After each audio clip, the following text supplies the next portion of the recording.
ठिकै ती बेला हामी आले आइपुगेका छौँ रामबाबु सरको अनुसार।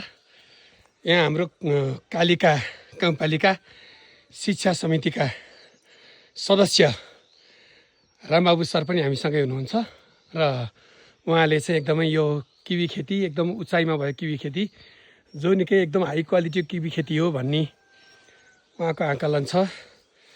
यता भुमेश्वरी मावि किउलका सिन्धुपाल्चोक र यम सर पनि हुनुहुन्छ, राजेन्द्र सर हुनुहुन्छ, यसरी नै Rambabu sir, Gopal sir, DB sir, यसरी हामी अहिले ठिक्कै किवी खेती हेरेर हाम्रो पौडेल सर हुनुहुन्छ, नेउपाने सर हुनुहुन्छ, यता प्रतीक घिमिरे सर हुनुहुन्छ, ठाकुर सर हुनुहुन्छ यता। यसरी हामी यो एउटा चाहिँ उसमा छौँ र एकदम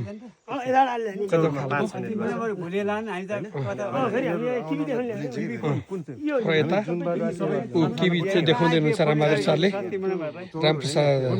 रामबाबु सरले चाहिँ ट्याक्कै एकदम उभिएर ट्याक्क हामीलाई किवी यो किवी खेती हो यस्तो ठाउँमा किवी छ भनेर उहाँले देखाउँदै हुनुहुन्छ। एकदम वातावरण भने पुरै कुहिरो लागेको वातावरण छ र एकदम ढुक्कले फोटो खिच्दै हुनुहुन्छ प्रतीक सर, डिबी सर पनि अब एकदम रोचक ढङ्गले फोटो खिच्दै हुनुहुन्छ। यहाँ पुरै हामीले निगालो घारी देख्न सक्छौँ।